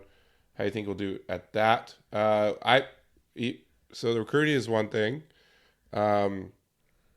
Very skeptical about his ability to put together a staff. Yes. Is probably my bigger concern, which ties directly to recruiting. So yes. I think he himself has the ability to be a good recruiter. Yes. When I listen to him talk, I'm like, all right, I'm impressed. But he can, and I understand that has a lot to do with why so many of our fans are excited about him. Yeah. Right? When you hear him talk, it sounds pretty good. But that was what we were worried about with Rolovich too. Yep. a good staff can make or break you. We talk about all the time. Leach's best years were built on the back of Ken Wilson and Joe Salavea and Yep. and just a good staff. Clay McGuire, Yeah. those guys. Yeah. So all the guys that are probably going to be coaching at USC and Oregon now. Yeah. Another question: who do you think coaches UW next year? Probably that Fresno guy. Yeah, that's what it sounds like. That's interesting. What do you think of that? It's interesting. I don't know. Like I hope he sucks, but I think he'll probably be fine. I don't have strong feelings on it. I don't think he's going to be a disaster. I think he'll probably be better than Lake. I'm just such a believer in the caste system of college football. I don't know, man. At 45, it's awfully tough to think that for these programs, man, you just sort of are who you are, and it's really, really, really, really, really tough to move into a different area. Oregon has pushed itself up into that area, but if you think about it, I mean, it's taken them 20 plus years to do that. Like, it's taken a long, long time for them to push themselves up, and they're still not quite there, right? I mean, they're not in the Oregon State, Alabama, Georgia realm. Like, they're not in that area. Ohio State is right? what you meant to say. Ohio obviously. State. That's what I meant. Sorry. And so it's like, I had this big beer, Craig. So it's just they're not in that realm, right? So it's very, very tough to push in different areas, and I'll even say also it sort of goes the other direction. I think it's pretty tough to drop out of the area that you're in. So it's sort of can you hire a guy who simply doesn't screw it up? And Washington, obviously, with the last guy, hired somebody who screwed it up. So is this the guy who, can come in and maybe not screw it up? And you look at Chris Peterson, didn't generate all that different results from Don James. It just sort of is, you are who you, Don James, generated results that weren't all that different from a number of guys who came before him. So, you kind of are who you are. And, there's, this guy is probably going to do what they all do, which is be, pretty good and contend for Pac-12 championships and recruit at a pretty decent level and, probably not win a national championship, but probably go to a Rose Bowl at some point. I don't know, man. These it's just kind of what Washington is. So whatever, they'll probably be fine. And, we'll probably be facing an uphill battle with Dickert or anybody else that we would have hired. So. Yeah. So, we got a couple questions similar. So the rest of Brittany's question, any insights on who the assistant coaches will be?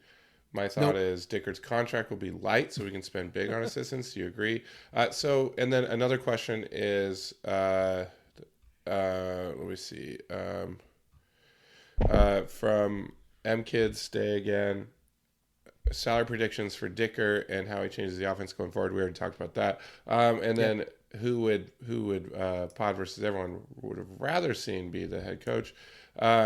So on salary,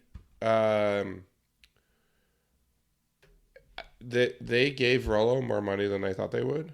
Yeah. But I got to think Dickert's around 2.5. I mean, he doesn't have the experience that Rollo does. Yep. So yeah, I'm sure they'll give him money for assistants, but the problem is you have to have that network of assistants to hire. It doesn't matter if you got, otherwise you're just going to be paying kind of unproven guys. So that's what I'm more worried about is his network of assistants, because he's young and this is only his second year at a Power 5 program. He was at Wyoming. He was at a lot of other smaller programs. So I don't know what his network's like, and that's what I worry about more than the money. I think they'll give him plenty of money to get the assistants he wants. Yep. Hopefully they are worth the money. And I think he'll be around $2.5 million. Never coached at a Power 5 until he was with us. And I think more significant than that is the tree that he comes from is not a Power 5 tree either, right? He's in that Craig Bowl tree, which is, again, Craig Bohl's a really good coach. I'm not denigrating him at all. But what I am saying is, he's a guy who has been, FCS and Mountain West Conference, The guys that have coached under him are in that same realm. I get, coaches hire guys that they know.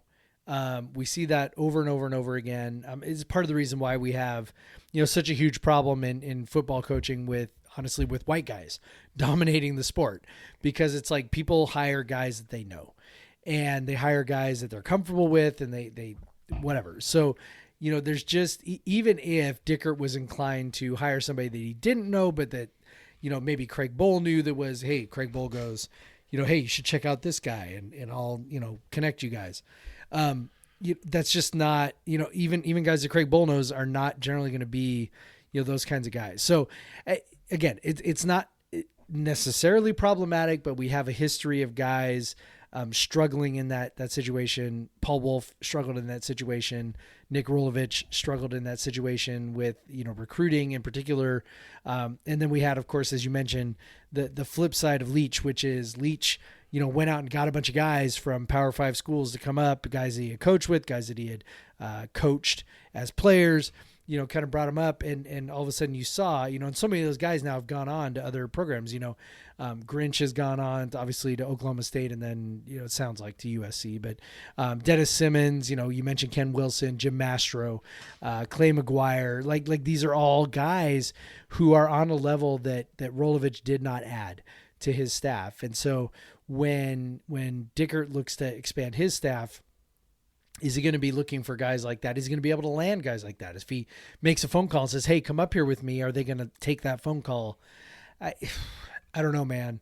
It's tough, and it's not like you can't succeed that way. I mean, Matt Campbell is a great example at Iowa State of a guy who didn't have any Power 5 experience, and then has obviously been amazing at Iowa State. So it can be done. It's just that, man, it seems like it's like the Matt Campbells of the world are more rare than the Paul Wolfs and Nick Roloviches of the world. Yeah. So I guess final, just real quick, because they asked, was there, but I want to move on to something else after this. Was there another coach that you had in mind that you were looking at, or have you just not even gotten into that part yet before they?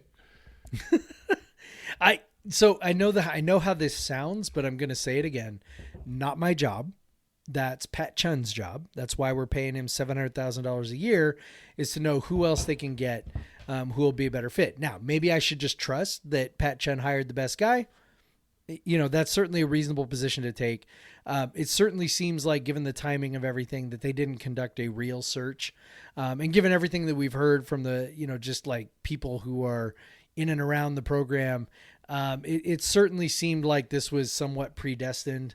And that's a little frustrating to me. So it's not so much that, they didn't get some guy that I really, really wanted. There are other guys, DeBoer is a guy, you were talking about him for UW. Okay. So that's a guy that I would have thought of, Jay Norvell at Nevada, whatever. Like there are a number of guys that would have been like, yeah, that's pretty good. Ultimately though, like it just would have been nice to, or I think it would have been more appropriate to conduct a real search. And this certainly did not seem like a real deal search, given everything that we've heard around how it was handled. So that's the only part that frustrates me. It's not so much that we didn't get this guy or that guy, but I certainly would have liked us to do a real search, do some real interviews, because the reality is Dickert would have been there. Like, where's he going? Right? Like, he's not going anywhere if he thinks he's got a chance at getting that job. Right? So you make him wait for a week. What's the big deal? It still would have worked out fine. You may still have ended up at Dickert anyway, but to be the first of all of these programs with vacancies to hire their guy and have it be the guy who was the interim, and have it be in a situation where it certainly seemed like it was a bit of a foregone conclusion. Those are all things that I just don't really particularly care for, but maybe that's neither here nor there. I don't know. I don't care for it very much. All right. Well, we are very deep into this podcast. Yes, we are. Not even talking about basketball yet, which did anyone really want to talk about? We can make that quick. There's a couple of questions. I'm just going to, obviously you probably know if you listen to this, they lost to Eastern Washington really frustratingly on Saturday. just to put a downer on the Apple Cup win, I guess is what they were trying to do. I don't know. Or maybe they were celebrating it like I was. Just kidding. Maybe. But so yeah, they lost to Eastern Washington. They had a 40-21 lead in the first half. Let that once again struggled holding a lead, but this time the lead wasn't big enough. 99.4% win probability according to Ken Pomeroy at that point. So just go some questions. Garrett Foster again at G Foster Fit asks, why has the men's basketball defense been so much worse the last three halves and really not at all that good this year? Is it the 3-guard lineup? Is it more than that, which is far, far scarier? I think the small guards do play a role. I think that's part of the reason why teams are shooting more threes against us. They're making them at a decent rate. That's why the Ewu's guards had a nice day inside the arc against us. Obviously Flowers, obviously Noah and Bamba were out for that game, so you're losing some size immediately. And then, but so Flowers and Roberts obviously carried us on offense, but at some point you got to look at the big difference from the defense last year and this year, and it is instead of having Isaac Bonton and Noah Williams as your 1 and 2, you have who were 6'3" and 6'5", and Isaac Bonton is a very good on-ball defender, probably better than Noah Williams even, and then you have now you have Tyrell Roberts who's 5'11" and maybe, and then Michael Flowers who's also again maybe 6'1". Both very talented offensive players as they showed in that game, but it's just, I think it's impacting the defense. Eastern was 17 of 32 on twos. I think there was definitely some communication issues. I saw some guys kind of barking at each other a few times. So that was just really frustrating to watch. They had a 6'2" guy that shot 14 free throws. So it's, and I didn't do a big preview on Eastern, so I didn't know them nearly as well as I normally know a team, but I know that they weren't that good. They're not good enough. They shouldn't be good enough to beat us in Pullman. Even with Noah and Bomb out, they just shouldn't lose to them. And I think the rebounding has been disappointing. We've talked about this. That's part of the defense. The defensive rebounding has not been very good. FA, who was a dominant defensive rebounder last year, is not rebounding that well. Really, there's no one that's been like a dominant defensive rebounder. And I think it leads to sometimes they're bumping into each other, grabbing the rebounds, whatever. Like, it's just their defensive rebounding is leaving something to be desired. And then their perimeter defense is just not what it was last year. And so and then they're giving up a lot of free throws just because I think it's part of the reason why they're getting a lot of free throws. It's the function of the referees, how the games have been called so far. Their 2-point defense is amazing, very good, but teams are finding other ways to score, and right now our defense is not playing well, and that's the concerning thing. Yeah, I mean, it certainly feels like... Also, going 10 for 30 on offense on twos against Eastern was also very concerning. Yeah, also brutal. And so many missed layups in there as well. Yeah. Again, hearkening back to last year. No, I think, look, there was a sense that in order for the team to meet their ceiling this year, that they were just going to have to be better offensively. They had to be better offensively. And so I think that from the outset, this was the lineups, the rotations truly were a nod to the idea that they need to score and they need to figure out how to score. And so maybe that ends up, paying off, because they certainly have done that, right? Like, the Eastern game was an aberration. The offense has been spectacular, through the first 4 games, or first 5 games, before the sixth game hit. So, there definitely, I think, was a sense they needed to step up offensively, that was the thing that they were going to need to do in order to, make it to the NCAA tournament. And they definitely have done that.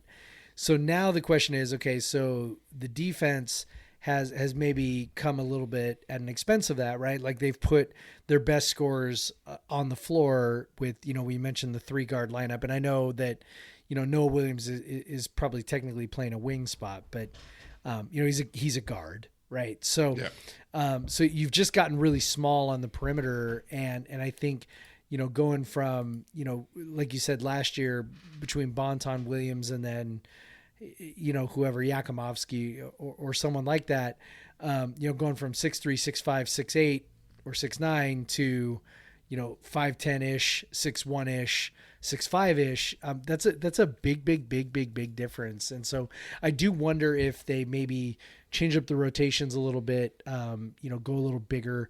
I know Noah didn't play in this last game, and I think that everything just seemed very out of sync in this game. So, I tend to think it was really just more of an aberration. I know that we have, a ton of confidence in Kyle Smith and his ability to get the team going in the right direction. So I think the defense is going to improve. I wouldn't be surprised to see some personnel changes heading into Arizona State on Wednesday. Because that's that's a really important game. Yeah, especially a team that is similar to you. Especially with this bad loss you have on the resume. Yep. So you said the word aberration a lot. Marcus Paul Burns asked, I'm still confused about the Eastern game last night at MVP3. Should I think of it as an aberration or resign myself to watching the NIT in March? Well, if they're going to play like that, if the defense does not improve, then yes. If they play this level of defense that they've played so far, they are not going to be an NCAA tournament team. No, they're not. So nope. So they got to get better. If it's like that, but I do think they're going to better. They've gotten better on defense throughout the year. Every year Kyle's been here, so I think that they will again. They have a lot of new guys. They have young guys. They have new lineups that they're trying out. I think once they have a solid rotation, solid lineups that they typically use, I think it'll look better. The one thing that concerns me, by the way, is F.A. He did not look like himself against Eastern. And so maybe that knee is still bothering him. I don't know. Yeah, I'm concerned that that's going to be a lingering issue throughout the season, because he really is a difference maker defensively as they really try to funnel guys into areas where shots can be blocked with the trees. So I don't know, man, just something to think about. But I'm mildly concerned there about that situation with his knee. So Bryce Hendricks, our Fred Bryce, which I don't know why you're asking his questions, Bryce. You know more than we do. Are you worried about the lack of? I know. Why is he asking us? We don't know shit. Are you worried about the lack of athleticism with our guards? I feel like pick and roll has been poor offensive play for us because we don't have guards that can detach. Yes, I'm very worried, particularly with Flowers is much more works in the mid-range area. If he's going, he's not going to the basket. He's not getting by guys as much unless it's just a quick one step. And I'm definitely worried about Roberts, especially against better athletes. His ability to get by people, go downhill, as you said, Bryce. So yes, it's not just the athleticism; it's the size. It's both. I feel like Koulibaly is the guy who can do that. Yes, but he also is so inconsistent right now. Yeah. Really, really, really inconsistent. Like probably the most volatile player we've got, just in terms of what he brings to the floor. Like sometimes he looks like a future all Pac-12 guy, and sometimes he looks like, oh, good God, why is this guy playing? So he needs to grow into the role. Maybe that happens. Cause he definitely is the one guy with the size and the athleticism to get downhill in a pick and roll situation. But he's, he clearly is, still trying to grow as a player. Yep. I think Flowers can be that kind of player, but it's I don't know, man. We just kind of look at, and maybe this isn't fair right now, but right now with this set of results that we've had, particularly the last one we just had, it's very easy to kind of look at the limitations, right, of this team, like the areas where they're limited, the areas where they need to get better, the areas that might hold them back. Maybe that's not fair, but that's kind of how it feels right now, especially, on the heels of a loss like that, where you just kind of go, there's a number of things that didn't look good. And, I don't know, maybe we should be focusing more on the, on the quarters that, or sorry, not quarters, but halves, that turned out so well and led to the, the big leads that Granted, they didn't finish maybe as well as we would like, but Yeah.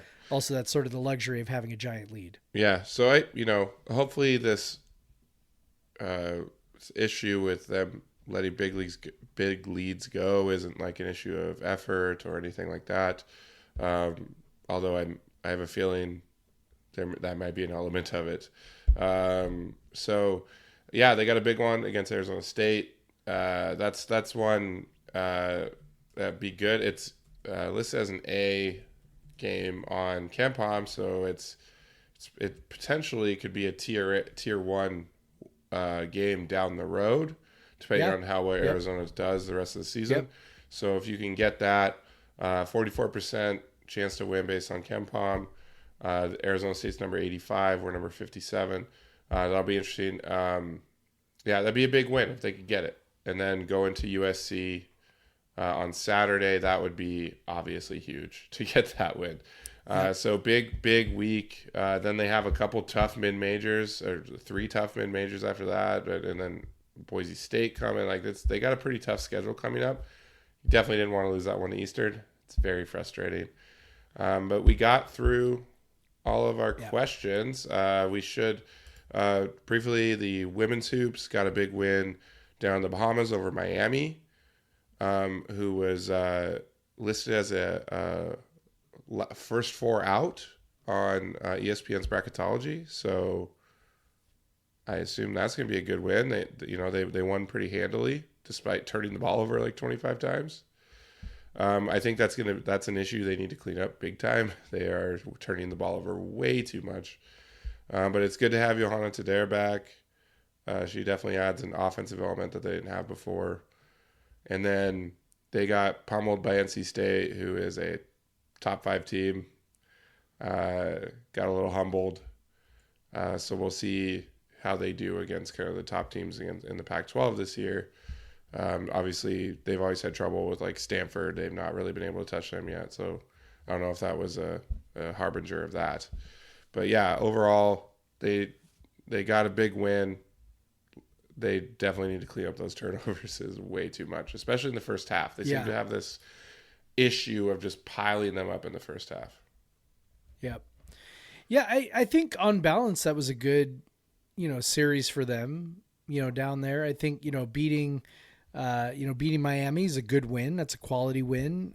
You look for those wins that differentiate yourselves from the other teams that are sort of in similar situations, right? So, if we think this team is potentially a bubble-ish team, come March, that's a good, separator. NC State, again, that was sort of a, really there wasn't a lot of risk there, right? Like you're playing a team that everybody knows is very, very good. And if you play great, awesome. If you don't, and so, they got beat by 15, right? So they got beat by 15, 28. Oh, my bad. 62 to 34.